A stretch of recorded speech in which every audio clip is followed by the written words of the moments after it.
Hello everyone, this side Ashish. Today we are going to start the part 9 of ongoing training series over Artificial Intelligence Standard ISO oblique IC 22989 2022 version, first edition of this particular standard. We completed up to the part 8 in the last training, and we are continuing here in the AI concept in the particular subclass of trustworthiness from the AI resilience. So please maintain the continuation of the training series because the fundamental knowledge is needy for the continuation and the sequential manner to gain the learning from this contents which I am providing through this training series. So जैसा कि आप जानते हो artificial intelligence बहुत ही new subject है। जैसे कि मैंने इंट्रोडक्शन के टाइम पे पार्ट 1 में या फिर डिफरेंट पार्ट्स में ट्रेनिंग सीरीज के बताए हुए हैं, जो कि आप अटेंड करोगे जब भी आपको आप सूटेबल होता है, आप अपने को इस लायक मानते हो कि आप चीज़ों को समझ सकते हो आर्टिफिशियल इंटेलिजेंस के पर्सपेक्टिव में। अ, उस पॉइंट ऑफ व्यू से ये ट्रेनिंग सीरीज आपको हेल्प करता है एक सही आर्टिफिशियल इंटेलिजेंस के सिस्टम को डेवलप करने में, सेलेक्ट करने में, यूज करने में, ऑडिट करने में, वेरीफाई करने के लिए, वैलिडेट करने के लिए, जो कि हम ट्रस्टवर्थीनेस के रिस्पेक्ट में अभी समझ रहे हैं इस पर्टिकुलर क्लॉज के अंदर। जब हमने रोबस्टनेस की बात की, हमने रिलायबिलिटी की बात की, हमने जनरल को समझा ट्रस्टवर्थीनेस के सब क्लॉज के तरह।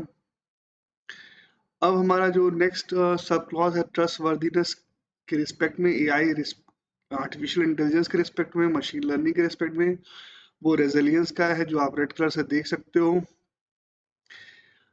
इसके अंदर जो मैंने कीवर्ड लिए हैं वो है recover dash quickly, fault tolerance, degraded capabilities, hardware faults, lower expectations, recovery. So हम इजी मैनर में इस पर्टिकुलर सब क्लॉज को समझेंगे।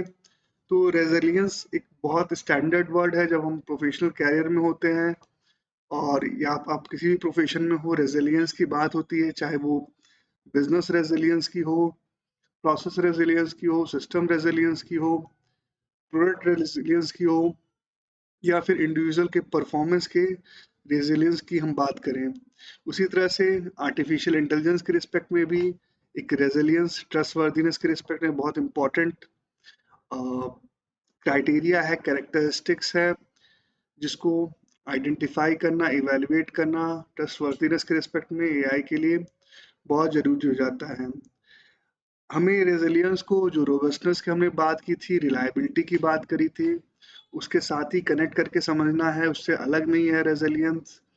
कुछ पोर्शन जो है हमारा हमेशा फॉल करता है रोबस्टनेस के अंदर, रिलायबिलिटी के अंदर, जब हम रेजिलियंस की बात कहते हैं। पहला इसमें बात जो आती है रिकवर और क्विकली की। तो रिकवर क्विकली की बात ये है कि जब हमारी एडवर्स कंडीशंस होते हैं, जब भी हमारा किसी तरह का जो ट्रेन मॉडल है आर्टिफिशियल इंटेलिजेंस का, मशीन लर्निंग का, उसमें किसी तरह का वेरिएशन आता है, एडवर्सिटीज आती हैं इनपुट्स को लेके, इन्वायरमेंट को लेके, उस कंडीशन में किस तरह से जो एआई सिस्टम है वो रिकवर करता है अपने ऑपरेशनल जो कंडीशंस हैं, उसको अलाइन करता है जो परफेक्ट आउटकम की नीड है, डिसीजन मेकिंग की नीड है एआई सिस्टम के थ्रू। और साथ ही साथ रिकवर करने के वो कितनी जल्दी इस चीज़ को रिकवर कर लेता है, ये एक रेजिलियंस का इम्पॉर्टेंट पैरामीटर है जो हमें इवेल्युएट करना होता है एक आर्टिफिशियल इंटेलिजेंस सिस्टम के लिए। साथ ही साथ जब हम रिकवर की बात कर रहे हैं, तो रिकवर को हमें फॉल्ट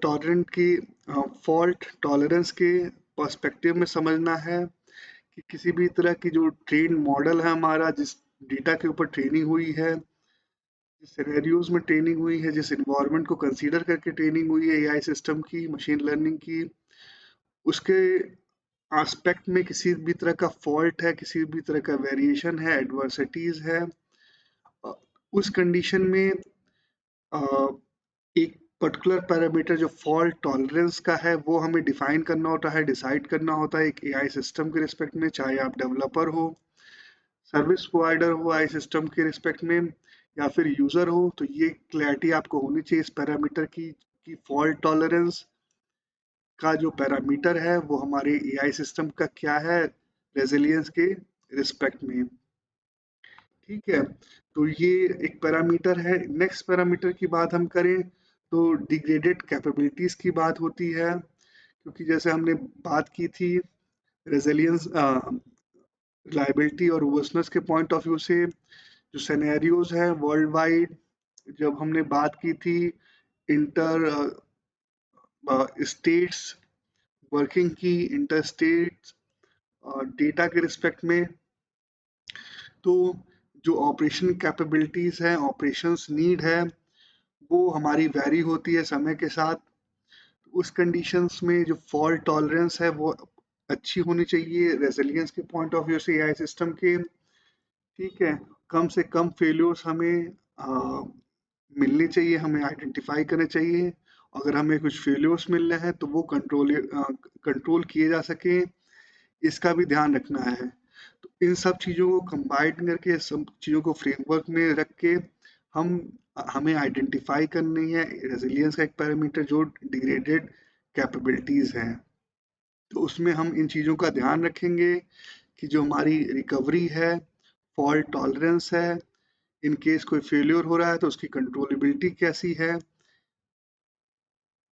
जब इन चीज़ों को हम कहीं ना कहीं टेक केयर कर लेंगे, कंट्रोल कर लेंगे, तो हमारी जो डिग्रेडेड कैपेबिलिटीज़ हैं वो इम्प्रूव होगी, और उसके साथ ही साथ जो हमारी रेजिलियंस है वो भी इम्प्रूव होगी।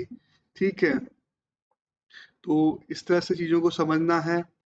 इसके साथ ही साथ हमें ये भी ध्यान रखना है कि एआई सिस्टम की जब हम बात कर रहे हैं तो उसकी डिपेंडेंसीज हो सकती हैं अदर सॉफ्टवेयर्स के ऊपर, अदर हार्डवेयर्स के ऊपर, जिनके थ्रू डेटा जनरेट हो रहा है, जिन डेटा के ऊपर जो डिसीजन मेकिंग करनी है, जो आउटकम्स हम एआई से एक्सपेक्ट कर रहे हैं, जो हम प्रिडिक्शन एक्सपेक्ट कर रहे हैं एआई सिस्टम से, तो वो कहीं ना कहीं डिपेंडेबल है अदर सैस के ऊपर, या फिर हार्डवेयर के ऊपर।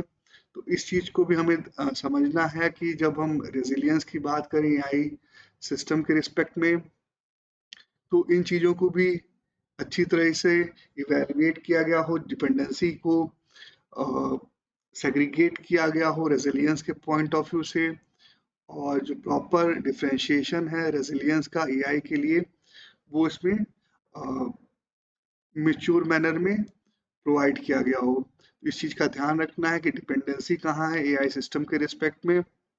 इसके साथ ही स्टैंडर्ड में रेजिलियंस के पॉइंट ऑफ व्यू से अच्छी बात ये बताई गई है कि जो हम जब स्टेक होल्डर्स के इन्वायरमेंट में वर्क करते हैं, एआई सिस्टम को इंटीग्रेट करते हैं, एस्टेब्लिश करते हैं, यूज करते हैं ऑपरेशन कंडीशन के अंदर, स्टेक होल्डर की जो मेजर नीड होती है या फिर जो मोस्ट इम्पॉर्टेंट नीड होती है वो रिलायबिलिटी की होती है एआई सिस्टम को लेके। रेजिलियंस किसी नीड जो है वो थोड़ी कम हो सकती है रिलायबिलिटी के कंपैरिजन में, इस चीज़ को समझना है, क्योंकि रिलायबल होना बहुत इम्पॉर्टेंट है, रेजिलियंट होना भी इम्पॉर्टेंट है, लेकिन रेजिलियंस में जो फेल्योर, हम यहाँ पे फॉल्ट टॉलरेंस की बात कर रहे हैं रेजिलियंस के अंदर, लेकिन जब हम रिलायबिलिटी की बात करते हैं तो वहाँ फॉल्ट टॉलरेंस की बात नहीं होती है, वहाँ पे प्रॉपर ऑपरेशंस की बात होती है, प्रॉपर अडॉप्टेशन की बात होती है, विद इन टाइम की बात होती है, रियल टाइम की बात होती है, लेकिन हम यहाँ पे रेजिलियंस में फॉल्ट टॉलरेंस की बात कर रहे हैं, रिकवरी की बात कर रहे हैं। तो इस चीज़ को ध्यान में रखना है कि किस तरह से रिलायबिलिटी थोड़ी अलग है रेजिलियंस के पर्सपेक्टिव में। ठीक है, या फिर रेजिलियंस किस तरह से एक पार्ट है रिलायबिलिटी के पॉइंट ऑफ व्यू से। तो ये हमारा एआई रेजिलियंस का क्लॉज था जो कि 5.15.4 था। इसके बाद हमारा नेक्स्ट जो सब क्लॉज है ट्रस्टवर्दीनेस के अंदर वो है एआई कंट्रोलेबिलिटी का। इसके अंदर कीवर्ड्स मैंने लिया है एक्सटर्नल एजेंट, ठीक है, reliable mechanism, agent, control, component, ठीक है। तो ये पर्टिकुलर हमने कंट्रोलेबिलिटी की बात हमने डिस्कस की थी, हमने जो ऑटोमेशन का सब क्लॉज डिस्कस किया था इस स्टैंडर्ड का पिछले ट्रेनिंग पार्ट्स के अंदर। उसी के रिस्पेक्ट में इस पर्टिकुलर सब क्लॉज को समझना है। जो भी एडवर्सिटीज हो सकती हैं, जो भी प्रॉब्लम्स हो सकती हैं आई सिस्टम की वर्किंग के रिस्पेक्ट में ऑपरेशन कंडीशन के अंदर, उस कंडीशन में कंट्रोलेबिलिटी कैसी है उसे हमें डिफाइन करना है, डिसाइड करना है ट्रस्टवर्दीनेस के रिस्पेक्ट में। और कहाँ तक जो कंट्रोलेबिलिटी है उसमें हमें एक्सटर्नल एजेंट की नीड है, उस एक्सटर्नल एजेंट के इंटरवीन की नीड है फंक्शनिंग को लेके, कंट्रोलेबिलिटी को लेके एआई सिस्टम के, वो हमें इवेलुएट करना है, चेक करना है रोबस्टनेस के पॉइंट ऑफ व्यू से। ठीक है, तो ये बात आप समझ गया होगे क्योंकि हमने ऑटोमेशन में इस चीज़ को डिटेल में समझा था, एक्सटर्नल एजेंट को समझा था कि एक्सटर्नल एजेंट की स्पेसिफिक मीनिंग क्या है, उसमें ह्यूमन भी हो सकता है, उसमें एक एडिशनल एआई सिस्टम भी हो सकता है, कंप्यूटेशनल सिस्टम हो सकता है जो एज एक्सटर्नल एजेंट वर्क करे एक एआई सिस्टम के लिए। तो उस एक्सटर्नल एजेंट की जो नीड है कंट्रोलेबिलिटी को लेके वो हमें चेक करनी है as a trustworthiness for the AI systems. इसके साथ ही जब हम एआई कंट्रोलेबिलिटी की बात करते हैं तो यहाँ पे बात होती है कि कंट्रोलेबिलिटी हम हमें हेल्प करती है रेजिलियंस के रिस्पेक्ट में भी, रिलायबिलिटी के रिस्पेक्ट में भी, और साथ ही साथ रोबस्टनेस के रिस्पेक्ट में भी, जो हमने अभी प्रीवियस 3 क्लॉजेस कवर किए। तो कंट्रोलेबिलिटी बहुत इंपॉर्टेंट है इन 3 पैरामीटर्स को कवर करने के लिए ट्रस्टवर्दीनेस के रिस्पेक्ट में। और जब हम एआई कंट्रोलेबिलिटी की बात करते हैं तो हमारा जो चीज ये रिफ्लेक्ट करता है रिलायबल मैकेनिज्म को। मैकेनिज्म एक फिजिक्स का वर्ड है कि किस तरह से चीजें ऑपरेट होती हैं, कहाँ पे कौन सा पर्टिकुलर फोर्स किस चीज को मूव करता है, किसी चीज की मूवमेंट के लिए, किसी चीज की वर्किंग के लिए, कहाँ पे किस तरह का हमें फोर्स अप्लाई करना है, एनर्जी की नीड है जिसके थ्रू जो ओवरऑल सिस्टम है वो कंट्रोल होगा और रन होगा। तो ये चीज़ आप समझ गए होगे एआई कंट्रोलेबिलिटी की और रिलायबल मैकेनिज्म के पॉइंट ऑफ व्यू से हम जो कंट्रोलेबिलिटी है एआई सिस्टम की होनी चाहिए। इसके बाद 3 वर्ड्स स्पेसिफिकली आते हैं कंट्रोल के रिस्पेक्ट में, agent dash control dash components. तो नंबर ऑफ एजेंट्स हो सकते हैं एक एआई सिस्टम के रिस्पेक्ट में, कंट्रोलिंग के पॉइंट ऑफ व्यू से डिफरेंट कंपोनेंट जो हैं एआई सिस्टम के अंदर, जो डिफरेंट फंक्शंस हैं एआई सिस्टम के, जो डिफरेंट एजेंट एआईज हैं उनको कंट्रोल करने के लिए तो इस चीज़ का हमें ध्यान रखना है कि डिफरेंट कंट्रोल मेजर्स हो सकते हैं, डिफरेंट कंट्रोल के एक्सटर्नल एजेंट्स इन्वॉल्व हो सकते हैं, डिफरेंट कंपोनेंट्स को, डिफरेंट कंपोनेंट्स कहने का यहाँ पे मतलब ये है कि डिफरेंट जो एजेंट एआईज है जिसको हम नॉर्मल भाषा में आजकल एक एजेंटिक एआई बोलते हैं जिसमें नंबर ऑफ एजेंट्स वर्क करते हैं, different number of agent AI work करते हैं कंबाइंड मैनर में किसी प्रिडिक्शन, किसी आउटकम, किसी डिसीजन को रिस्पेक्ट में। तो उस एजेंटिक एआई के अंदर डिफरेंट एजेंट्स होते हैं एक पर्टिकुलर टास्क के रिस्पेक्ट में, एक पर्टिकुलर कंपोनेंट की तरह। तो उनको कंट्रोल करने के लिए डिफरेंट एक्सटर्नल एजेंट्स भी हो सकते हैं। तो इस पॉइंट ऑफ व्यू से इस एस्पेक्ट में हमें कंट्रोलेबिलिटी को डिटरमाइन करना है, चेक करना है और डिसीजन और डिसाइसिव चीज़ों को बनाना है ट्रस्टवर्दीनेस के रिस्पेक्ट में। इसके बाद नेक्स्ट जो पैरामीटर है ट्रस्टवर्दीनेस के अंदर वो है एआई एक्सप्लेनेबिलिटी का।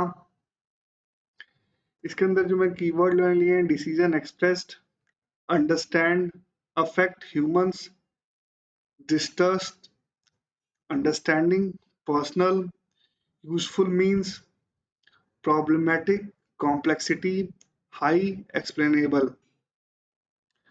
अब बेसिकली ये पैरामीटर इस तरह से समझना है कि हम कहीं ना कहीं जो एडवाइस है प्रिडिक्शन को लेके, आउटकम के रिस्पेक्ट में, डिसीजन को लेके, वो हम एआई सिस्टम से ले रहे हैं।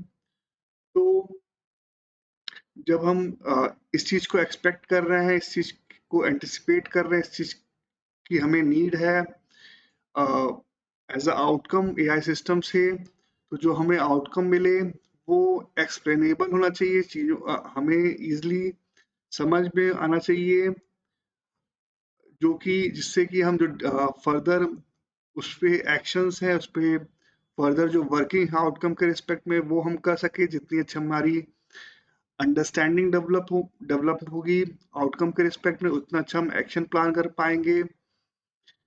ऑपरेशन के अंदर जब हम एआई सिस्टम जो हमारा इंटीग्रेटेड है अपने ऑपरेशंस के लिए, तो उस पॉइंट ऑफ व्यू को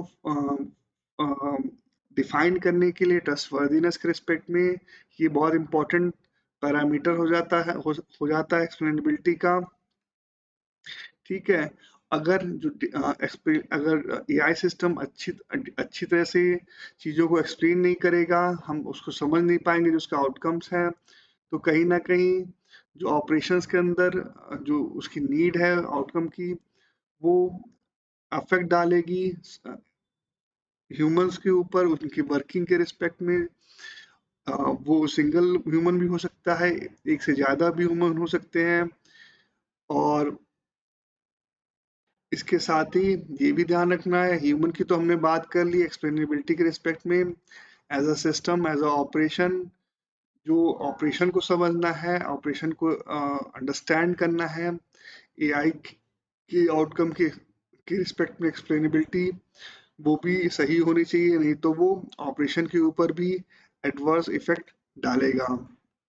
तो सिंपल इसको इस मैनर में समझना है कि अगर हमारे पास कोई टीचर है, अगर उसकी बात अ, हमें समझ में नहीं आ रही, उसने एक्सप्लेन किया है चीज़ों को, अगर वो एक्सप्लेन जो कर रहा है वो अगर समझ में नहीं आ रही है, तो वो कहीं ना कहीं हमारे लिए सही नॉलेज, सही आउटकम हमारे लिए नहीं है। हम उस पर जो फर्दर वर्किंग है, फर्दर चीज़ों का एक्सक्यूशन है, प्लानिंग है, वो हम नहीं कर पाएंगे। उसी पॉइंट ऑफ व्यू से ये बेसिकली एआई एक्सप्लेनेबिलिटी का पैरामीटर है ट्रस्टवर्दीनेस के रिस्पेक्ट में। तो हमारा एआई सिस्टम इस तरह का होना चाहिए कि उसकी एक्सप्लेनेबिलिटी हाई हो, उसके जो रिजल्ट्स निकल के आए वो अंडरस्टैंड करने में इजी हो, तब जाके जो पर्टिकुलर पैरामीटर है हमारा इनहेंस होता है, क्रेडिबिलिटी एआई सिस्टम की इनहेंस होती है, ट्रस्टवर्दीनेस इम्प्रूव होती है।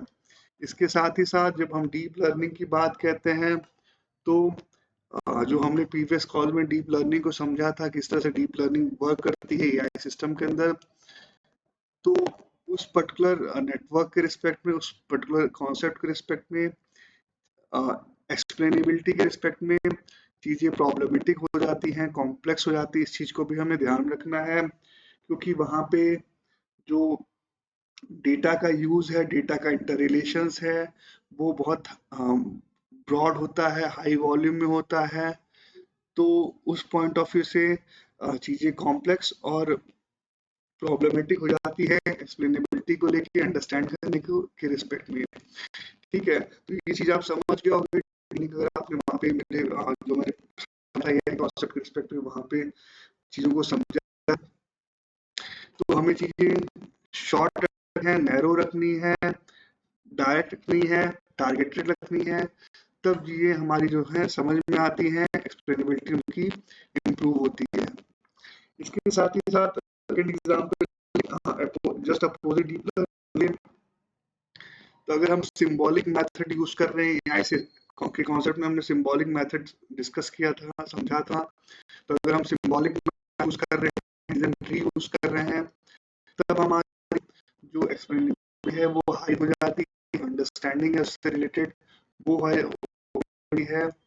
इजी हो जाती है, समझने के लिए, समझने के लिए, यूज करने के लिए जाती है। तो इस तरह का हमें बेसिकली एल्गोरिथम्स यूज करना है। सिंबॉलिक हो सकता है, डिसीजन ट्री के पॉइंट ऑफ व्यू हो सकता है, जिससे हम जो डेटा हमारा ड्राइव हो एआई सिस्टम के थ्रू, उसको हम फर्दर अच्छी तरीके से समझ सकें और यूज कर सकें। ठीक है, तो ये चीज़ है, ये आप समझ गए होंगे। और इसके साथ ही हमें एक सिचुएशन का ध्यान रखना है, जो हमने डीलिंग के पॉइंट ऑफ व्यू में भी चीज़ें ज़्यादा वॉल्यूम हो जाएंगी, ज़्यादा वास्ट हो जाएंगी, हो जाएंगी,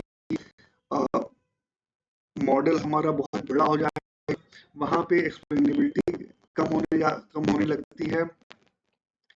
ठीक है, तो चीज़ों को नैरो, स्पेसिफिक, डायरेक्ट रखना है जब हम एक्सप्लेनेबिलिटी की बात कर रहे हैं। ये हमारा 5.15.6 क्लॉज था जो हमने डिस्कस किया है एक्सप्लेनेबिलिटी का ट्रस्टवर्दीनेस के रिस्पेक्ट में। नेक्स्ट सब क्लॉज के अंदर चलते हैं। ट्रस्टवर्दीनेस का जो नेक्स्ट पैरामीटर है वो है एआई प्रेडिक्टेबिलिटी, जो रेड कलर से आप देख सकते हो।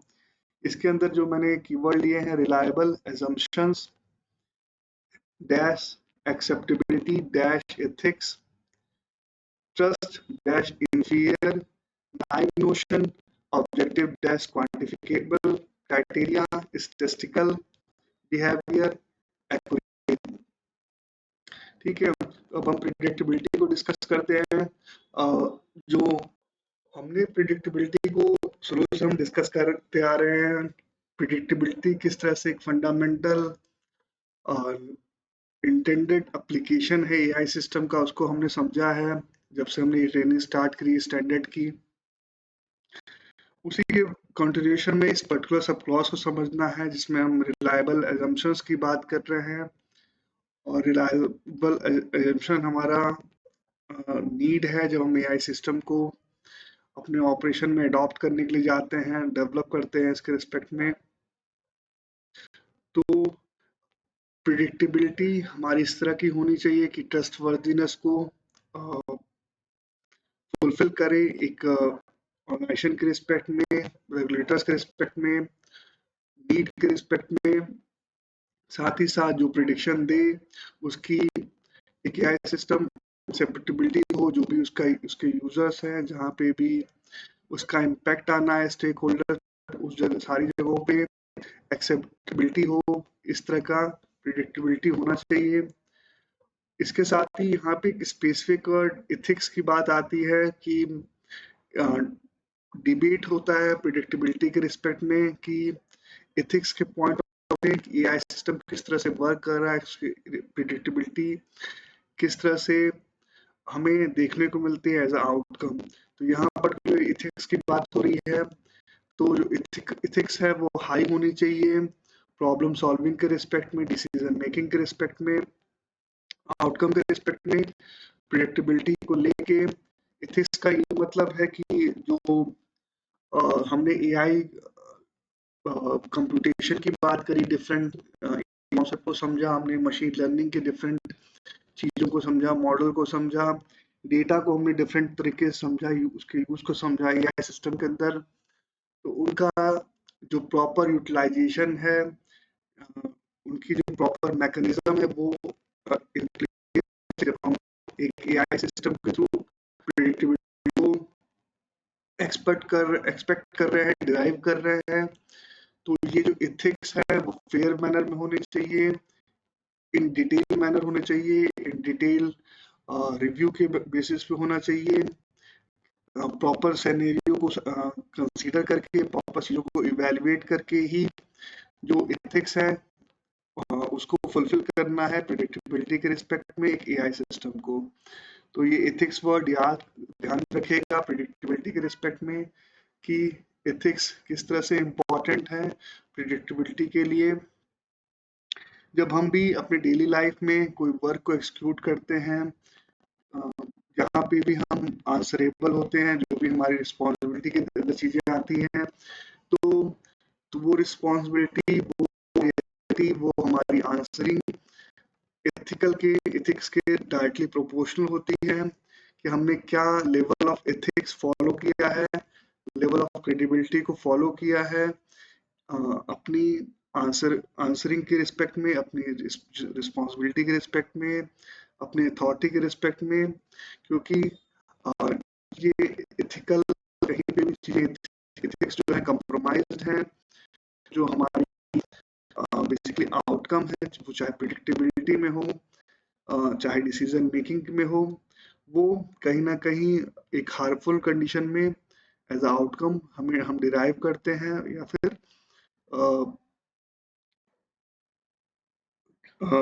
बेसिकली आप यहाँ पे कह सकते हैं कि जो रिजल्ट्स निकल के आते हैं वो हार्मफुल होते हैं, और फर्दर कहीं ना कहीं एक हार्मफुल इफेक्ट डालेंगे जो भी उस रिजल्ट्स को यूज करने वाला है। ठीक है, तो ये प्रिडिक्टेबिलिटी आप समझ गए होंगे। एथिक्स वर्ड बहुत ध्यान में रखना कि किस तरह से एथिक्स इम्पोर्टेंट है एआई सिस्टम प्रिडिक्टेबिलिटी के रिस्पेक्ट में।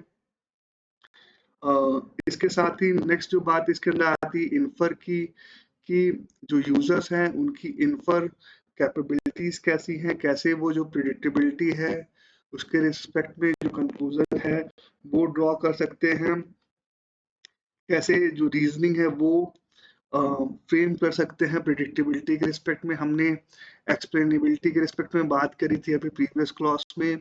तो इस प्रिडिक्टेबिलिटी को जब हम इन्फर के पॉइंट समझते हैं यूजर के लिए, तो एक्सप्लेनेबिलिटी जो पैरामीटर हमने ट्रस्टवर्दीनेस में समझा था वो बहुत सपोर्ट करती है हमें।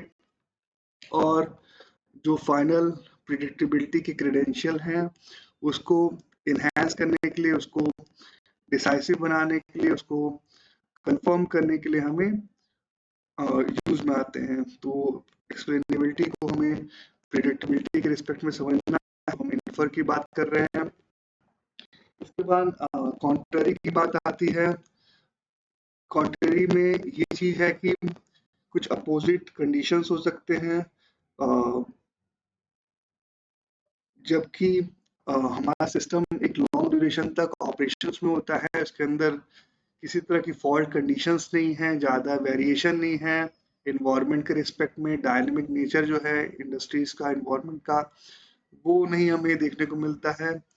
तो इन सारी कंडीशंस के अंदर जो रिजल्ट्स हमें एआई सिस्टम्स के थ्रू मिलते हैं वो हमें ऑब्वियस कंडीशन में करेक्ट देखने को मिलते हैं। तो इस कंडीशन का भी हमें ध्यान रखना है जहाँ पे ये सिनेरियोज हमें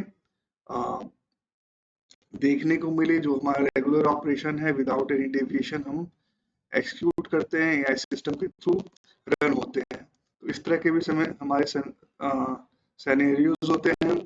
और इस पर्टिकुलर कंडीशंस में जो ट्रस्टिंग की बात है वो कहीं ना कहीं स्टॉप हो जाती है। जो यूजर्स हैं वो कहीं ना कहीं ट्रस्ट करने की बात नहीं करते हैं, वो कहीं ना कहीं कॉन्फिडेंट हो जाते हैं करेक्ट आंसर्स को लेके, ऑब्वियस कंडीशंस को लेके। तो इस चीज को भी हमें ध्यान में रखना है कि जब भी इस तरह का सिनेरियोज हों तो कहीं ना कहीं वो एडवर्स इफेक्ट हमारे ऊपर ना डाल पाए। जो भी इस पर्टिकुलर साइकिल है जहाँ पे हमें ऑब्वियस रिजल्ट्स मिल रहे हैं, करेक्ट आंसर्स मिल रहे हैं, जो कॉन्फिडेंस है वो इस तरह का है कि हम है वो हमने बंद कर दिया as a user AI system को लेके। तो अगर किसी तरह का इफेक्ट आता है तो हमारी प्रिडिक्टेबिलिटी को इवैल्यूएट करना बहुत इम्पोर्टेंट है। तो इस पर्टिकुलर सिनेरियो को भी हमें ध्यान रखना है, समझना है और टेक केयर करना है। ठीक है, ब्लाइंड होके, बायस्ड होके नहीं चलना है लॉन्ग टर्म ड्यूरेशन के लिए। ठीक है, तो ये चीजें भी हमारी कंट्रोलेबिलिटी की जो हमने बात उसके रिस्पेक्ट में है, किस तरह से इस चीज को हम टेक केयर कर सकते हैं इस पर्टिकुलर सिनेरियो को। इसके नाइव नोशन की बात आती है कि कितना हम सिंप्लीफाई कर सकते हैं जो प्रिडिक्शन है उसको एक एआई सिस्टम के अंदर, जिससे कि जो उसके रिस्पेक्ट में एक्सप्लेनेबिलिटी है, अंडरस्टैंडिंग है, रीजनिंग है, वो यूजर्स कर पाए, उसका हमें ध्यान रखना है। और ये पर्टिकुलर कंडीशन हमारी कुछ इस तरह के सिनेरियोज होते हैं जब प्रॉब्लमेटिक हो सकती है, कॉम्प्लेक्स हो सकती है। ये नाइव नोशन का कंडीशन हम नहीं अचीव कर सकते हैं, उसके बारे में स्टैंडर्ड बात कहता है। कंडीशन है नाइव नोशन की कंडीशन को ना अचीव कर पाना, ना उस तक पहुंच पाना, वो ये है कि हमारी जो ह्यूमन थिंकिंग है, समझने की जो हमारी कैपेसिटी है वो सब्जेक्टिव सिनेरियोज में है, सब्जेक्टिव मैनर में है। लेकिन हमें कोशिश करना है कि जो हमारा प्रिडिक्शन हो वो ऑब्जेक्टिव्स के रिस्पेक्ट में हो, क्वांटिफिकेबल क्राइटेरिया के रिस्पेक्ट में, क्वांटिफिकेशन के रिस्पेक्ट में हो, जिससे कि जो नाइव नोशन है उसको हम अचीव कर सके। जब हम सब्जेक्टिव से ऑब्जेक्टिव की रिस्पेक्ट में चीज़ों को सोचते हैं तो हमें ज़्यादा प्रेडिक्टेबिलिटी को लेके।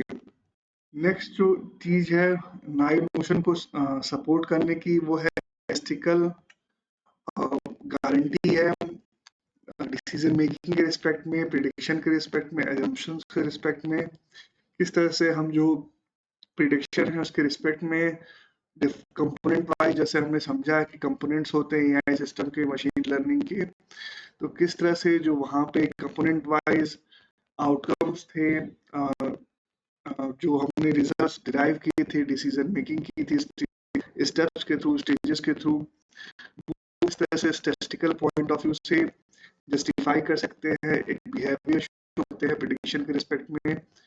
वो हमें फर्दर सपोर्ट करता है नाइव नोशन के रिस्पेक्ट में, फर्दर जो कॉम्प्लेक्सिटी है प्रेडिक्शन रिस्पेक्ट में उसको अंडरस्टैंड करने के रिस्पेक्ट में, उस इस तरह से हम रिड्यूस कर सकते हैं कॉम्प्लेक्सिटी को। इसके साथ ही साथ जब हम प्रिडिक्टेबिलिटी की बात कहते हैं तो जो प्रिडिक्टेबिलिटी है वो एसोसिएटेड है एक्यूरेसी से। तो जो एक्यूरेसी है वो हमें इम्प्रूव करने की हम बात कहते हैं, समय के साथ किस तरह से हम क्या मेथड हो सकते हैं कि एक्यूरेसी को इम्प्रूव कर सके, और किस तरह से चीज़ों को मतलब इन्हेंस कर सकें प्रिडिक्टेबिलिटी के पॉइंट ऑफ व्यू से। तो उसके लिए ज़रूरी है कि जो लाइक्लीहुड्स है अनप्रिडिक्टेबल आउटपुट्स का, उनको किस तरह से हम रिड्यूस कर सकें जिससे हमारी एक्यूरेसी प्रिडिक्टेबिलिटी इम्प्रूव हो सके। तो इस तरह से ये बेसिकली जो पैरामीटर है एआई प्रिडिक्टेबिलिटी का ट्रस्टवर्दीनेस के रिस्पेक्ट में समझना है। नेक्स्ट पे चलते हैं। नेक्स्ट जो पैरामीटर है वो है एआई ट्रांसपेरेंसी का, जो रेड कलर से आप देख सकते हो यहाँ पे है। इसके अंदर जो मैंने कीवर्ड लिए हैं वो ह्यूमन सेंटर्ड ऑब्जेक्टिव्स का है, ऑनगोइंग आर&डी का है, कम्युनिकेटिंग अप्रोप्रिएट इंफॉर्मेशन का है, डिटेल ऑफ डाटा यूज का है, प्रोटेक्शन ऑफ पर्सनल डेटा की बात है इसके अंदर। फिर मैंने सब हेडिंग ली है पर्पस की। पर्पस में बात है बिल्ड डिप्लॉयड ऑटोमेशन लेवल की बात है। सो एआई ट्रांसपेरेंसी की जब हम बात कहते हैं तो सबसे जरूरी चीज ये है कि हमें ध्यान रखना चाहिए कि हमने जो एआई कॉन्सेप्ट को डिस्कस किया है, मशीन लर्निंग को हमने समझा है एआई कॉन्सेप्ट के रिस्पेक्ट में, तो जो हमने एआई सिस्टम के रिस्पेक्ट में गोल्स को समझा था, लोन लिमिटेशन को समझा था, डिफिनीशन ऑफ डिजाइन चॉइसेस को समझा था, एजम्पशन समझा था, फीचर्स को समझा था, मॉडल्स को समझा था, एल्गोरिथम्स को समझा था, ट्रेनिंग मेथड्स को समझा था, क्वालिटी एश्योरेंस प्रोसेस को समझा है। इन सब चीज़ों के रिस्पेक्ट में हमें ट्रांसपेरेंसी को देखना होता है। और इसके साथ ही साथ जब हम डेटा की बात कहते हैं, जो डेटा हम यूटिलाइज करते हैं एआई सिस्टम के रिस्पेक्ट में, तो उसमें भी हमारा ट्रांसपेरेंसी का बहुत इम्पोर्टेंट एस्पेक्ट है। आप कह सकते हैं एक मोस्ट इम्पॉर्टेंट एस्पेक्ट है जो अभी हमने एस्पेक्ट डिस्कस किया स्टेक होल्डर्स की नीड के रिस्पेक्ट में। तो हम जब डेटा के ट्रांसपेरेंसी की बात करते हैं तो डेटा कहाँ पे क्या डेटा कहाँ पे कौन सा डेटा किस तरह से कब हमने किस तरह का डेटा और क्यों डेटा कलेक्ट किया और किस तरह से उसको फर्दर यूटिलाइज किया या सिस्टम के डेवलपमेंट में ऑपरेशंस के अंदर, इसके रिस्पेक्ट में भी ट्रांसपेरेंसी को हमें देखना होता है और जस्टिफाई करना होता है ट्रांसपेरेंसी को रिस्पेक्ट में और ट्रस्टवर्दीनेस को लेके। इन चीज़ों का हमें ध्यान रखना है। ये बेसिक्स हैं जब हम ट्रांसपेरेंसी की बात करते हैं। सेकंड जो इम्पोर्टेंट पार्ट है कि इसमें बात आती है ह्यूमन सेंटर ऑब्जेक्टिव्स की, कि जब हम ट्रांसपेरेंसी की बात करते हैं तो ह्यूमन को हमें सेंटर में रखें। ऑब्जेक्टिवली ट्रांसपेरेंसी को फाइंड आउट करना पड़ता है, मतलब आइडेंटिफाई करना होता है, करना पड़ता है। इसके साथ ही साथ ये जो ट्रांसपेरेंसी सब्जेक्ट है या फिर पैरामीटर है एआई सिस्टम के रिस्पेक्ट में, वो एक रिसर्च और डिस्कशन का ऑनगोइंग सब्जेक्ट है। इसका ध्यान रखिएगा, बहुत इंपॉर्टेंट वर्ड मैं यहाँ पे बोल रहा हूँ, रिसर्च एंड डिस्कशन का, क्योंकि जो डेटा है वो टाइम के साथ मल्टीप्लाई होता है, जो उसका वॉल्यूम है वो इंक्रीज होता है। एआई सिस्टम के एडेप्टेबिलिटी के लिए जनरेटिव एस्पेक्ट में, मशीन लर्निंग के रिस्पेक्ट में, ऑन गोइंग ट्रेनिंग के रिस्पेक्ट में, तो इसीलिए ये जो रिसर्च डिस्कशन है वो ट्रांसपेरेंसी के रिस्पेक्ट में हमें एज एस्पेक्ट रखना होता है, समझना होता है जब हम एआई सिस्टम की ट्रांसपेरेंसी की बात करते हैं। इसके साथ ही हमने कम्युनिकेटिंग की बात की कि क्या इंपॉर्टेंट एस्पेक्ट्स हैं ट्रांसपेरेंसी के रिस्पेक्ट में, एआई सिस्टम के लाइफ साइकिल के रिस्पेक्ट में, डेटा के रिस्पेक्ट में। तो ये सारी ट्रांसपेरेंसी हमें के रिस्पेक्ट में जो अप्रोप्रिएट इंफॉर्मेशन है वो हमें कम्युनिकेट करने होते हैं स्टेक होल्डर से, जिससे जो ट्रांसपेरेंसी है वो बिल्ड हो सके, जो ट्रस्टवर्थीनेस है वो इम्प्रूव हो सके, इनहेंस हो सके और ऑब्जेक्टिव हो सके। इसके साथ ही जो हमने डेटा की बात करी, तो जो पर्सनल डेटा है उसके अंदर उसको किस तरह से हमें प्रोटेक्ट करेंगे। जब भी हम इस चीज़ को डिफाइन करते हैं कि पर्पस क्या है पर्सनल डेटा का यूज़ करने का, या फिर कंप्लीट डेटा है उसका पर्पस क्या है सिस्टम को बिल्ड करने का, डिप्लॉय करने का, इससे रिलेटेड एप्रोप्रिएट इंफॉर्मेशन ट्रांसपेरेंसी के रिस्पेक्ट में हमें देनी होती है जब हम एआई ट्रांसपेरेंसी को ट्रस्टवर्दीनेस के रिस्पेक्ट में इवेल्युएट करते हैं। इसके साथ ही साथ लेवल ऑफ ऑटोमेशन की बात होती है कि लेवल ऑफ ऑटोमेशन बहुत इम्पोर्टेंट फैक्टर है, क्योंकि जब हम ऑटोमेशन लेवल हमारा जो हमने 6 लेवल डिस्कस किए थे, तो जो हायर ऑटोमेशन लेवल है उसमें हो सकता है जो डेटा है वो या फिर जो ओवरऑल सिस्टम है एआई का वो इस तरह से वर्क करे कि जो वो ट्रांसपेरेंसी की पैरामीटर की नीड है, ट्रस्टवर्थीनेस की नीड है, उसको वो कहीं ना कहीं ओवरराइड कर जाए या फिर बाईपास कर दे। उस कंडीशन में किस तरह से ट्रांसपेरेंसी को हम टेक केयर कर रहे हैं, इसके लिए भी हमारे पास अप्रोप्रिएट इंफॉर्मेशन होना चाहिए, जस्टिफिकेशन होना चाहिए, जिससे कि हम अपनी ट्रस्टवर्दीनेस को या सिस्टम के लिए शो कर सकें।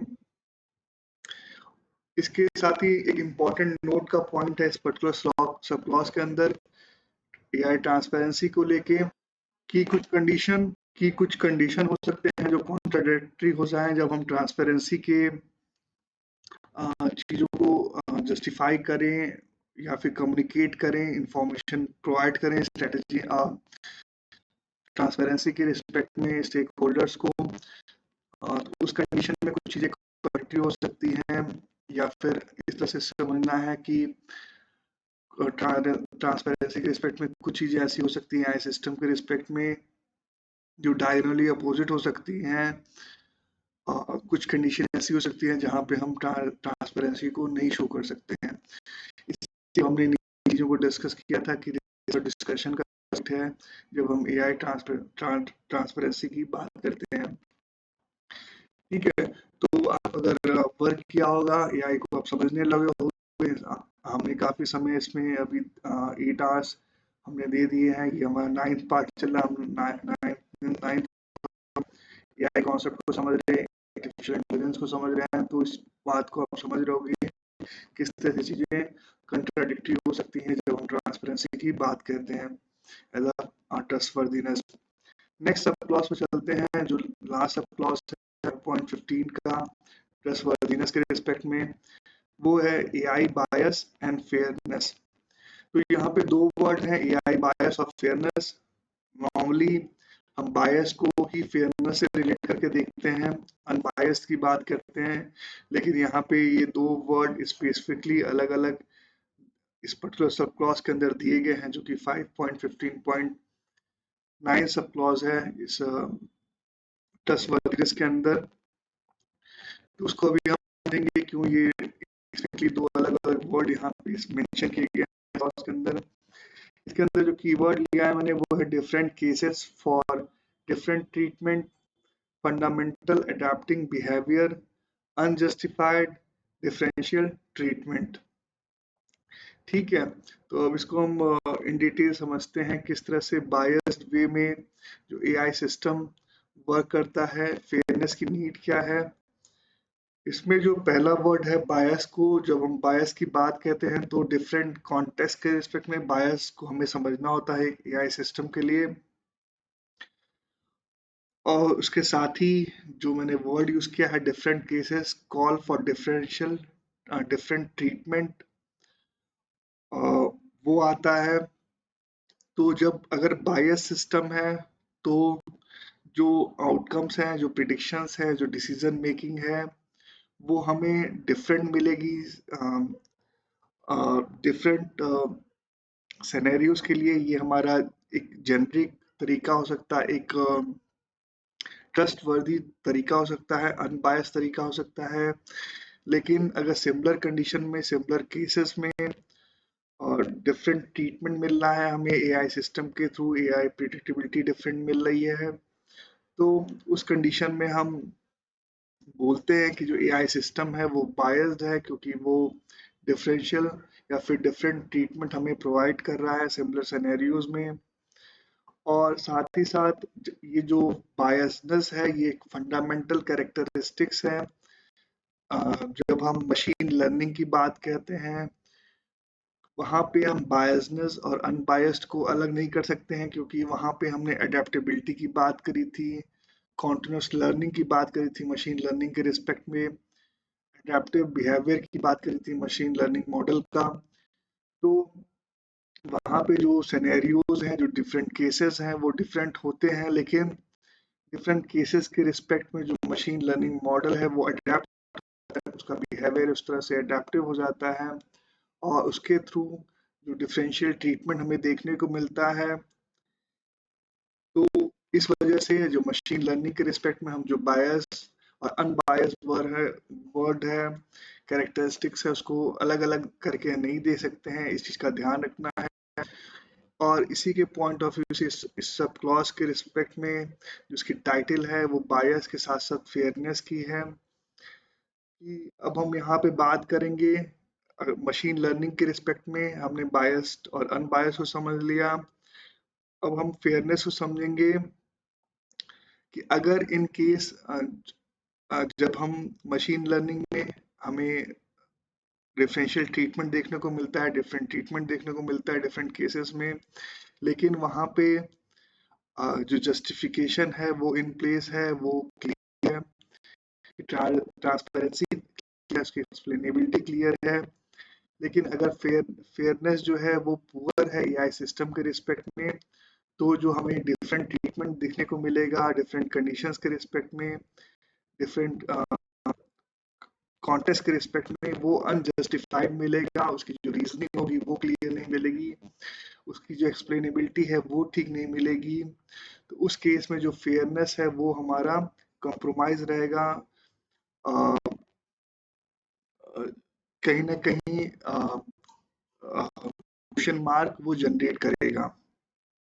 इस तरह से ये बायसनेस और फेयरनेस को समझना है एआई सिस्टम के रिस्पेक्ट में, जो मैंने समझाया अभी आपको, आप समझ गए होंगे। इसके साथ ही जब हम बायसनेस की बात कर रहे हैं, फेयरनेस की बात कर रहे हैं, तो दो तीन इसके इम्पॉर्टेंट पार्ट्स हैं जो हमें देखने होते हैं, क्योंकि बहुत माइनर सा डिफरेंस है बायस और फेयरनेस के अंदर, जिसमें हमने बात करी जो justified rule of working AI का, हमने उसमें एक्सप्लेनेबिलिटी को रिलेट किया, हमने उसके अंदर बेसिकली जो हमने रीजनिंग की बात करी वो क्लियर नहीं होती है, तो इस तरह से हमने बायस और अनफेयर को फेयरनेस को अलग अलग किया। अब हम बायस के रिस्पेक्ट में 3 पार्ट समझते हैं जो हमारे लिए कंप्रोमाइजिंग हो सकते हैं जब हम एक एआई सिस्टम के लाइफ साइकिल के रिस्पेक्ट में बात करते हैं, ऑपरेशन के रिस्पेक्ट में बात करते हैं। पहला है, उसमें हमें ध्यान रखना होता है ह्यूमन कॉग्निटिव बायस की बात होती है जिसे हमें टेक केयर करना होता है। तो इस चीज़ को आप समझ सकते हो। कॉग्निटिव कंप्यूटिंग को हमने समझा था, कॉग्निटिव वर्ड को हमने डिटेल में समझा हुआ है। तो ये पॉइंट है बायस और फेयरनेस के रिस्पेक्ट में जो हमें टेक केयर करना होता है ह्यूमन कॉग्निटिव बायस का। सेकंड जो वो पार्ट है वो है डेटा बायस का, जो कि बहुत इम्पोर्टेंट है। सही होना, सही वॉल्यूम होना, सही कॉन्टेक्स्ट में होना बहुत ज़रूरी है बायस वर्सेस फेयरनेस के रिस्पेक्ट में, ओवरऑल या सिस्टम की वर्किंग के रिस्पेक्ट में। तो इसे हमें टेक केयर करना है। और थर्ड है इंजीनियरिंग डिसीजन के रिस्पेक्ट में। तो इंजीनियरिंग डिसीजन जो हम ले रहे हैं ह्यूमन कॉग्निटिव बायस के रिस्पेक्ट में, डेटा बायस के रिस्पेक्ट में, वो सही होना चाहिए, सही कॉन्टेक्स्ट में होना चाहिए, सही एस्पेक्ट में होना चाहिए और सही तरीके से इश्यूज को टारगेट करने वाला होना चाहिए इंजीनियरिंग डिसीजन। तभी हम जो डिफरेंशिएशन है बायस का और फेयरनेस का वो मेंटेन कर पाएंगे। इसके साथ ही हमें ये ध्यान रखना है कि एक चैलेंजिंग गोल है जब हम फेयरनेस की बात कर रहे हैं, बायसनेस की बात कर रहे हैं, इनको आइडेंटिफाई करने की बात कर रहे हैं, मिनिमाइज करने की कर रहे हैं, तो ये चैलेंजिंग गोल है। बट ये भी ध्यान रखना है कि ये डिटेक्टेबल है, डिटेबल है और इसकी पूरी पॉसिबिलिटीज हैं। तो ऐसा नहीं है कि कहीं पे भी हम हमारा जो एंड है वो ब्लॉक हो जाएगा, ऐसा नहीं है। यहाँ पे जो डिटेक्शन है, ट्रीटमेंट है, वो पॉसिबल है। ठीक है, जैसे कि हमने एआई ट्रांसपेरेंसी में बात की थी, वहाँ पे ऑनगोइंग रिसर्च और डिस्कशन की बात हुई थी ट्रांसपेरेंसी के रिस्पेक्ट में। लेकिन यहाँ पे जो चीजें हैं वो क्रिस्टल क्लियर है कि बायसनेस को हम डिटेक्ट कर सकते हैं, ट्रीट कर सकते हैं। ठीक है, कुछ इम्पोर्टेंट पॉइंट्स होते हैं जो हमें इन्वायरमेंट और या फिर इंटरनेशनल जो वर्किंग है इकोनॉमिक्स की, इकोनॉमी की, बिजनेसेस की, उसको समझने में हेल्प करते हैं। कुछ चीज़ें हमारी जनरल एक्सपीरियंस के बेसिस पे हम चीज़ें कंप्रोमाइज्ड हैं ट्रांसपेरेंसी के रिस्पेक्ट में, वर्किंग रिस्पेक्ट में, तो कहाँ पे किस तरह से चीज़ों को टेक केयर कर सकते हैं। उसके लिए हमें स्टैंडर्ड थ्रू गाइड करता है कहाँ पे हमें रिजिड होना है, कहाँ पे हमें फ्लेक्सिबल होना है, ऑडिटिंग के पॉइंट ऑफ व्यू से, डिसीजन मेकिंग के पॉइंट ऑफ व्यू से, इवेल्युएशन के पॉइंट ऑफ व्यू से, वो यहाँ इस तरह से हमें हेल्प मिलती है इसके थ्रू जो हम मैं अभी आपको समझाया। नेक्स्ट चलते हैं नेक्स्ट पेज पे। जो नेक्स्ट ट्रस्टवर्दीनेस हमारा खत्म हो चुका है, नेक्स्ट सब करते हैं वो है नेक्स्ट पेज के ऊपर। मैं ओपन कर लेता हूँ उसको। तो हमारा 5.16 सब क्लॉजेस यहाँ से स्टार्ट होते हैं एआई कॉन्सेप्ट के अंदर जो हम डिस्कस करेंगे। 5.16 जो सब क्लॉज है एआई कॉन्सेप्ट के अंदर वो है एआई वेरिफिकेशन और वैलिडेशन का। इसको सिंपली हम समझने की कोशिश करेंगे। इसके अंदर जो मैंने कीवर्ड लिया है, specified requirement fulfilled, specified intended fulfilled, consideration combination, completely verifiable, partially verifiable, validatable, unverifiable but validatable, unverifiable and partially validatable, verifiable, validatable. So में पहले हमें समझना है वो है वेरिफिकेशन वर्ड को और वैलिडेशन की वर्ड को।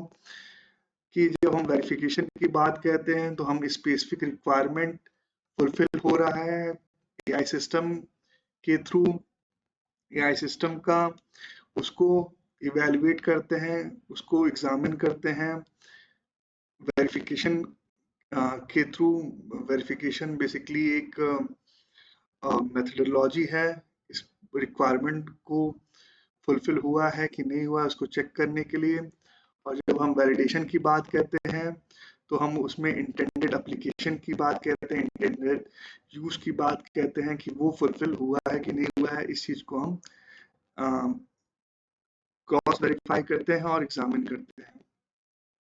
तो जो हमारा वेरिफिकेशन है वो कंपोनेंट वाइज हो सकता है, कंपोनेंट की डिफरेंट स्टेजेस वाइज हो सकता है एक एआई सिस्टम के अंदर, जहाँ पे हम रिक्वायरमेंट्स को फुलफिल कर रहा है एआई सिस्टम का वो कंपोनेंट, उसके स्टेप्स, उसके स्टेजेस, वो हम क्रॉस वेरीफाई करते हैं वेरिफिकेशन के अंदर।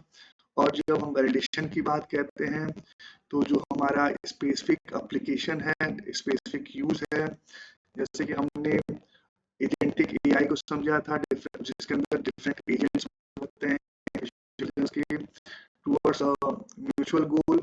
तो जो डिफरेंट कंपोनेंट्स हैं, एजेंट्स हैं, जो पर्टिकुलर एप्लीकेशन है, यूज है, उनको इंटीग्रेट करने का एक एआई सिस्टम के अंदर उन यूज को, उन एप्लीकेशन को क्रॉस वेरीफाई करना कि वो यूज वो फुलफिल कर रहे हैं, रिक्वायरमेंट फुलफिल कर एप्लीकेशन फुलफिल कर रहे हैं कि नहीं कर रहे हैं, उसको हम वैलिडेशन के थ्रू करते हैं।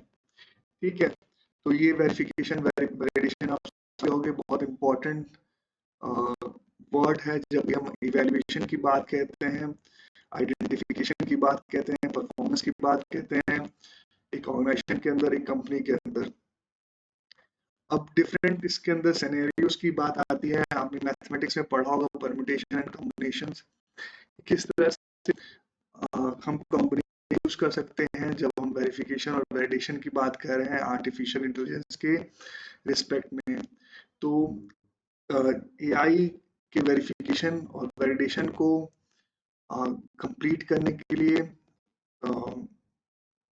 सॉलिड बनाने के लिए, कंप्लाई करने के लिए, अपनी डिसीजन, अपनी जो कॉन्फिडेंस है उसको बिल्डअप करने के लिए डिफरेंट कॉम्बिनेशन हमें यूज करने पड़ते हैं वेरिफिकेशन और को कंबाइंड मैनर में, एक कनेक्टेड मैनर में यूटिलाइज करते हुए जब हम एआई सिस्टम को इवेलुएट करते हैं, उसके लिए पहला जो हमारा तरीका है कि हो सकता है कि कंप्लीटली हम जो एआई सिस्टम है, जो हमने बेसिक समझा वेरिफिकेशन के रिस्पेक्ट में, वो हम कंप्लीटली वेरिफिकेशन को कर पाए। सेकंड हमारा सिनेरियो होता है कि पार्शियली हम वेरीफाई कर पाए, साथ ही साथ पार्शियली हम वैलिडेट कर पाए। ठीक है, तो इस तरह का भी सिनेरियो हमें एआई सिस्टम के रिस्पेक्ट में देखने को मिलता है। थर्ड हमारा सिनेरियो देखने को मिलता है कि हम वेरिफिकेशन बिल्कुल ही नहीं कर पा रहे हैं, लेकिन हम वैलिडेशन कर पा रहे हैं एआई सिस्टम का। ये हमारा थर्ड सिनेरियो हमें देखने को मिलता है। फोर्थ हमारा जो सिनेरियो है वो है कि जो वेरिफिकेशन है वो हम पूरी तरह से नहीं पा रहे हैं, लेकिन पार्शियली मैनर में जो वैलिडेशन है वो हम कर पा रहे हैं। इसके साथ ही जो नेक्स्ट हमारा लास्ट कॉम्बिनेशन है वेरिफिकेशन के रिस्पेक्ट में, कि हम ना ही वेरिफिकेशन कर पा रहे हैं, ना ही वैलिडेशन कर पा रहे हैं। तो ये डिफरेंट कॉम्बिनेशन है जो हमें ये स्टैंडर्ड बताता है वेरिफिकेशन वैलिडेशन करने के लिए एआई सिस्टम के रिस्पेक्ट में। जो हमने ट्रस्टवर्दीनेस के रिस्पेक्ट में चीजें बात करी अभी तक समझी, उनके रिस्पेक्ट में ये इवैल्यूएशन होना है, ये वेरिफिकेशन और वैलिडेशन होना है। ठीक है, या जो कॉन्सेप्ट की हमने बात की थी एज अ कंपोनेंट, उनको हमें समझना है वेरिफिकेशन और वैलिडेशन के पॉइंट ऑफ व्यू से। तो ये हमारा 5.16 क्लॉज था जो हमने डिस्कस किया, आपको समझ में आ गया होगा अभी जो मैंने समझाया है। इसके बाद जो नेक्स्ट बात आती है वो है 5.17 क्लॉज की, जो कि हमारा है जुरिडिक्शन इशू का क्लॉज। जुरिडिक्शन इशू क्लॉज को हम समझेंगे कि जुरिडिक्शन जो है, जब हम इंटरस्टेट की बात कहते हैं तो किस तरह से एआई सिस्टम के रिस्पेक्ट में चीजों को रिलेट करना होता है जुरिडिक्शन के पॉइंट ऑफ व्यू से। इसके अंदर जो मैंने कीवर्ड लिया है वो है deployed, operated, design, manufactured, legal requirements, ordinary requirements, life cycle, one mitigation, note for preparation, complying plan, monitoring plan, change management, adopt, flexible design. ठीक है। तो पहले हमें इसमें ज़रूरी जो चीज़ें हैं वो है कि हमें लाइफ साइकिल को समझना है कि लाइफ साइकिल एआई सिस्टम की क्या होती है। क्योंकि जो जब हम ड्यूरेशन की बात कहते हैं तो लाइफ साइकिल हमें समझना बहुत ज़रूरी हो जाता है। जब भी एक एआई सिस्टम डेवलप होता है तो फिर वो डिप्लॉय किया जाता है या फिर ऑपरेट होता है डिफरेंट जुरिडिक्शन के अंदर। तो फेसेस में वो डिफरेंट जो लीगल रिक्वायरमेंट होती हैं, जुरिडिक्शन एरियाज हो सकती हैं, उसके अंदर वो फ्लो करता है। तो इन चीज़ों को हमें टेक केयर करना है कि किस तरह से जो सिंगल पॉइंट हम किस तरह से जो जुडिशनल रिक्वायरमेंट्स हैं, लीगल रिक्वायरमेंट्स हैं, उसके बारे में हम अवेयरनेस रख सकते हैं। उस तरह से जो एआई का डेवलपमेंट है, उसकी ओवरऑल जो ऑपरेशन है, उसके अंदर लीगल रिक्वायरमेंट्स को हम कंफर्म करते हुए हैं एआई सिस्टम की वर्किंग को इंश्योर कर सकते हैं। वो हमें टेक केयर करना है सब क्लॉज के अंदर, इस चीज को हमें समझना है। इसके बाद जिस तरह से हम जानते हैं डेटा का बहुत इम्पोर्टेंस है एआई सिस्टम के रिस्पेक्ट में, तो उस डेटा को भी जुरिडिक्शन के पॉइंट ऑफ व्यू से, लीगल रिक्वायरमेंट के पॉइंट ऑफ व्यू से हमें टेक केयर करना है। जो हमने मॉडल ट्रेन किया है ऑपरेशंस के अंदर, फर्दर उसका जो लाइफ साइकिल है डेटा का, किस तरह से हम गैदर कर रहे हैं डेटा को, डेवलपमेंट और इस ऑपरेशन में यूज कर रहे हैं, कैसे हम डिस्पोज कर रहे हैं रिटायरमेंट फेज के अंदर, उसके पर्सपेक्टिव में भी हमें जो लीगल रिक्वायरमेंट है, जुरिडिक्शनल इश्यूज हैं, उसे हमें टेक केयर करना है एआई सिस्टम के रिस्पेक्ट में। तो ये पर्टिकुलर जो लीगल रिक्वायरमेंट्स हैं वो भी हमारी वेरी कर सकती हैं। तो हमें जब भी हम एआई सिस्टम को डेवलप करें, तो हमें ध्यान रखना है किस तरह से जो हमारी प्रॉब्लम्स हो सकती हैं लीगल रिक्वायरमेंट्स के रिस्पेक्ट में, उसे हम मिटिगेट कर पाएँ। और इसी मिटिगेशन के रिस्पेक्ट में कुछ चीज़ें स्टैंडर्ड हमें सजेस्ट करता है कि हमें किस तरह से मिटिगेशन को हम कर सकते हैं लीगल रिक्वायरमेंट के रिस्पेक्ट में। जो रिस्क है वहाँ पे उसको किस तरह से हम परमिसिबल बना सकते हैं, मिटिगेट कर सकते हैं। उसी के लिए पहला जो पॉइंट आता है हमारा, वो है प्रिपरेशन फेज के अंदर हम लीगल रिक्वायरमेंट्स को आइडेंटिफाई कर ली, चाहे वो डेटा के रिस्पेक्ट में हो या फिर एआई सिस्टम की वर्किंग के रिस्पेक्ट में है ओवरऑल। वो हमें आइडेंटिफाई करके उसके ऊपर हमारा डेवलपमेंट होना चाहिए। साथ ही साथ मिटिगेशन के लिए सेकंड जो स्टेप आता है, वो कंप्लाइंग के रिस्पेक्ट में प्लान करना होता है कि जब हमने आइडेंटिफाई कर लिया है प्रिपरेशन के अंदर, तो किस तरह से हम कंप्लाइंग के लिए प्लान कर सकते हैं एआई के सिस्टम के लिए, उसके डिफरेंट फेसेस के रिस्पेक्ट में। तो ये हमारा सेकंड फेज होता है। थर्ड जो फेज होता है मिटिगेशन के रिस्पेक्ट में एज अ रिस्क, वो होता है कि कैसे हम मॉनिटरिंग कर सकते हैं, क्योंकि मॉनिटरिंग बहुत ज़रूरी है रिस्क प्रूफ सिस्टम बनाने के लिए, मिटिगेशन को इंश्योर करने के लिए एआई सिस्टम के लिए। तो ये थर्ड फेज है हमारा, किस तरह से हम मॉनिटर करेंगे लीगल रिक्वायरमेंट के रिस्पेक्ट में चीज़ों को, किसी तरह का एडवर्स इफेक्ट वहाँ पे ना आए। ठीक है। थर्ड फेज के बाद जो फोर्थ फेज है वो है कि लीगल रिक्वायरमेंट में किसी तरह का चेंज आता है time to time, dynamic nature की वजह से इंडस्ट्री के, कंट्रीज के वर्किंग एस्पेक्ट में। तो उसको हम किस तरह से टेक केयर करेंगे, ये जो चेंज है वो हमारा मॉनिटरिंग के थ्रू ही निकल के आएगा, ये ध्यान रखिएगा। तो इन चेंज को हमें टेक केयर करना है इस पर्टिकुलर रिस्क को मिटिगेट करने के लिए जो हम डिस्कस कर रहे हैं जुरिडिक्शनल इशू के रिस्पेक्ट में। और जो लास्ट हमारा है उसमें बात आती है मिटिगेशन के रिस्पेक्ट में, किस तरह से हम एक फ्लेक्सिबल डिज़ाइन अडॉप्ट कर सकते हैं एआई सिस्टम के रिस्पेक्ट में, जिससे जो सिस्टम हो वो अडेप्टिव हो। जो डिफरेंट हमने मिटिगेशन की चीज़ें डिस्कस करी, जो डिफरेंट हमने पॉइंट डिस्कस किए लीगल रिक्वायरमेंट के रिस्पेक्ट में एआई सिस्टम को लेके उसको टेक केयर करने के लिए, तो इस तरह का हम एआई सिस्टम बनाएं कि वो अडॉप्ट कर सके, फ्लेक्सिबल हो इन चीज़ों को टेक केयर करने के लिए। तो ये हमारा पार्ट 9 था। हमने यहाँ तक कवर किया है और आज यहाँ तक हम कंप्लीट करते हैं इस वीडियो को। मिलेंगे जल्दी ही नेक्स्ट पार्ट में।